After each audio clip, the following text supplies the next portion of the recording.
Welcome, and I just want to reassure you that although I do have a lot of important information, I'm only planning to share a little bit of it tonight. So I know it's been a long evening, you've gotten a lot of information, and I just had a few things that I thought might be relevant for the summer. So that's my goal really, is just to do a brief introduction and share a few things that hopefully will be helpful to you.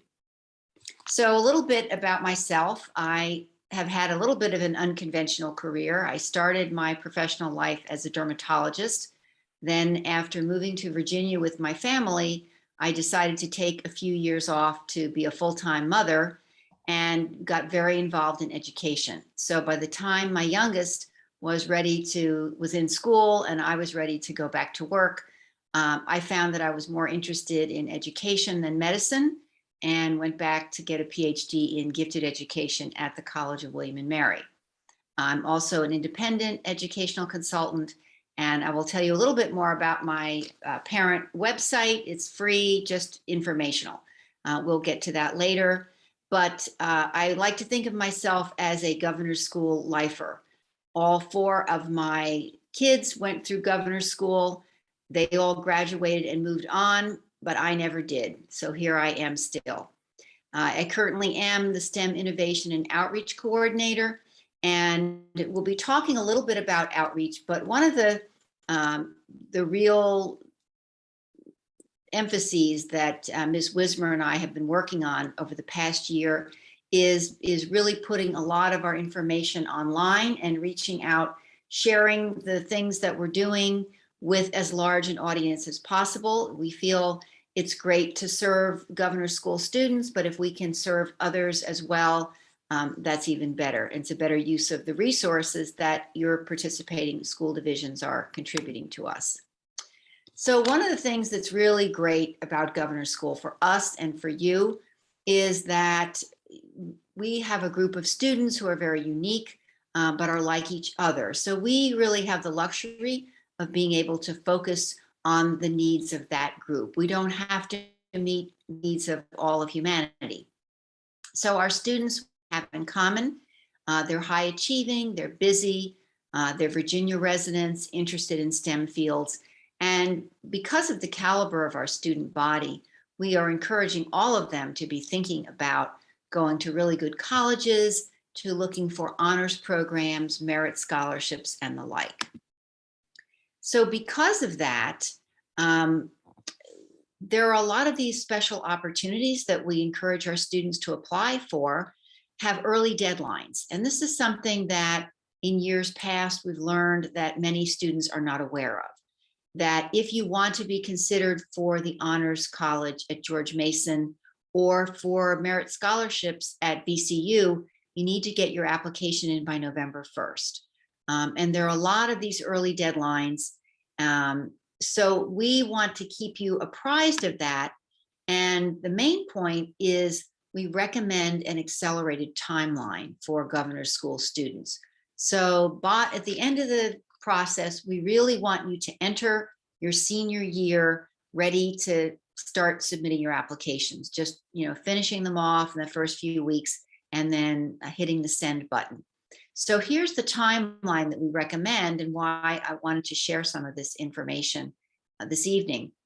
Sophomore summer is really an ideal time to do some preparation for testing, either the PSAT or SAT, ACT, if you're planning to submit those. And I'll talk in a little bit about the test optional environment that we're in now.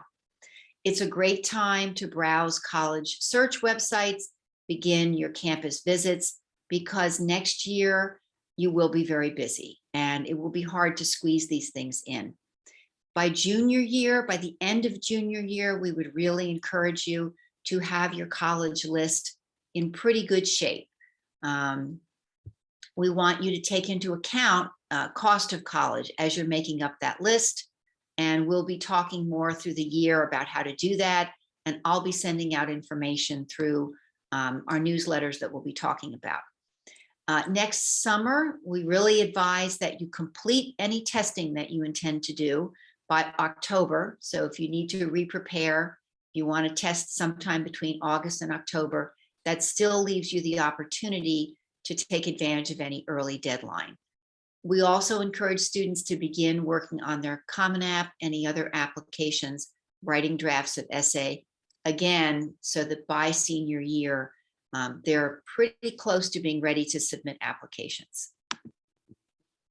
So you're all familiar, I'm sure, that we are in a new environment where a lot of schools have adopted test optional or test blind policies. In fact, according to Fair Test, which is an organization that has been advocating for these policies for many years, almost 80% of colleges are currently test optional or test blind. Some of them had started before the pandemic. A lot more adopted those policies after March of 2020, when it became very difficult for students to access standardized testing. Many of the colleges have committed to extending their test optional policies through the class of 2023. That would be current juniors. It's not clear what the policy will be for your class, so you have a little bit of ambiguity to deal with. This Fair Test is a good website to go to. It has searchable databases for colleges that are test optional and test blind. So let's talk a little bit about the difference between test optional and test blind. If a college is test blind, it means that your scores, whether or not you take them, will not be part of the admissions process. So they will absolutely play no role. Two examples are Caltech, a little surprising to me, and then the whole University of California system. So that would include Berkeley, UCLA, Santa Barbara, all of those UC schools. So in that case, if you're applying to a test blind score, it truly doesn't matter whether you take the test. It will not impact your admission decision. Test optional is a little bit different. When a college is test optional, it means that they will still consider your application without any testing, or if you choose just not to submit your scores. And most of them have pledged to not hold it against you, not to assume that your scores are low. And this would probably be the majority of schools, many of the elite private colleges, several of our schools here in Virginia. So in that case, whether or not it would help you to take tests and submit your scores is really an individual decision. It comes down to a question of, will your application be stronger with the submission of your testing or without? And that's a decision you would have to make. But one thing I would recommend is that you start following the policies of colleges, because there may be a reversal after 2023. So for example, MIT is one of the first colleges to announce that it will be requiring SAT or ACT again in this coming admissions cycle. Now, what about the PSAT? So one of the things that I also like to emphasize to this group, the Governor's School Rising Juniors, for those who are not aware, the PSAT is not just a practice SAT. It is the qualifying test for the National Merit Competition. So if you've heard of students being commended students or National Merit finalists, this is the beginning of that process. In order to qualify, you have to take the test in October of your junior year. So if you took it last year, got a perfect score, you still have to go back and take it again. Because this is a competition that is very prestigious, it's probably a good idea to do some preparation, not just walk in cold and take it in October. I've given a link here to the Guide to National Merit Competition, a brochure, and we'll be posting this PowerPoint so you can come back to it. And I generally like to point out that the PSAT is basically an abbreviated version of the SAT with some of the more advanced concepts removed. So if you're going to take the trouble to prepare for the PSAT, why not take an SAT at around the same time, October, November? Then that will give you a benchmark score. So if you are thinking about doing some test prep over the summer, there are all kinds of methods. I've listed them here. The good news is that they all work if they're applied diligently. So it's a little bit like, whether or not you feel that you need a personal trainer. If you're someone who will go to the gym, get yourself there, go through your exercises, be knowledgeable about how to do it, you don't need a personal trainer. But if you're someone who maybe has a little difficulty motivating, needs structure, then you might want to look at a class or a tutor. It's really something that's, again, very individual and depends on the student's learning style, their time constraints, and of course, the family budget. But one site that everyone is probably already familiar with, but should definitely spend some time on, is the Khan Academy. They have paired with the College Board, so their prep materials are coming straight from the source.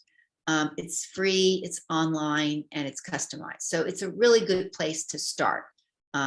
Whether or not it's the place to end is up to you. I also have always encouraged our governor's school students to consider the ACT.